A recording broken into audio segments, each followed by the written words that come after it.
Hi guys, welcome to the channel. Thank you for joining me and thank you for your continued support.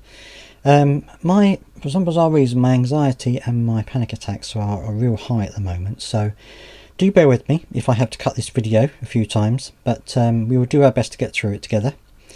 So at the moment there is, we know that PIP claims are getting longer and longer. People are waiting longer and longer for their outcomes. Now, an MP has now raised this issue in Parliament and said that basically it's unacceptable that the amount of waiting someone has to do for their PIP claim, because obviously it's something which they need for support, and they are saying now that claims are taking up to a year to be processed or to be finalised. Now, we know that there is a huge amount of backlog at the moment, and I think some of that is because of concern by people who are in a situation where perhaps they don't usually claim PIP or haven't claimed PIP before, but because of the changes that they keep announcing and the surprises they keep trying to throw at people, there might be more people now thinking, well, if I don't claim now, I'm going to miss out. So there might be now more people claiming than ever because of that reason. Now, of course, these claims do take time to go through, especially if they now want to do face-to-face assessments.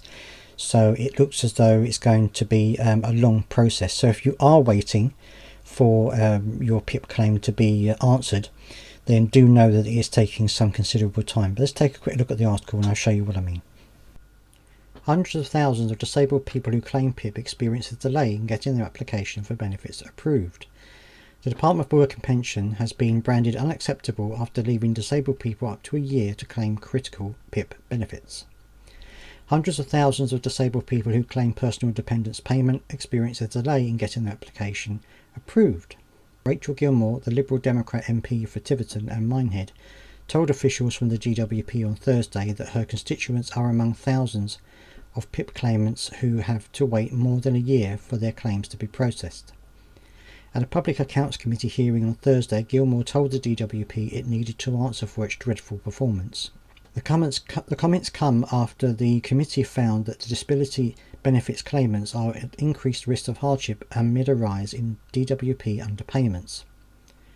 It says some parts of DWP's customer service are getting worse, with the proportion of new claims paid on time by DWP falling from 72% in 2003-24 to 69% in 24-25. The DWP's Permanent Secretary, Sir Peter Schofield, apologised for the delays and said a massive growth in demand for the disability benefit has seen a caseload grow by 50%, as well as applicants taking their time to fill out their application form. Gilmore said her constituents' cases are far from unique and doesn't accept that these delays are happening because a claimant might take 2 weeks to fill out a form. She said the vast majority of people within this country who have made these applications do not have this privilege. I don't mean to be nasty or rude, but this is absolutely unacceptable and has to change. You need to find a way to improve these outcomes, she said. And of course this is absolutely true, that people who apply for PIP are applying because they need that support. Whether they're working or not, they still need that support, and so it's important that these cases are dealt with in a timely manner. I mean, let's face it, if you go for a PIP review, or if you're applying for the first time and they turn you down, you've then got to go for mandatory consideration, which can take a few weeks in itself. If that gets turned down, you then can go for appeal, which can take another year or so to be heard. So it could take up to 2 years or more from the time you make your application to actually getting an award, which seems absolutely bonkers to me. But let me know down in the comment section what you think. If you feel that have you been waiting this long or even longer for your PIP award? Do you know of anyone else who's had to wait for such a long time? Let me know down in the comment section what you think. Please do subscribe if you've got this far, and I'll see you next time.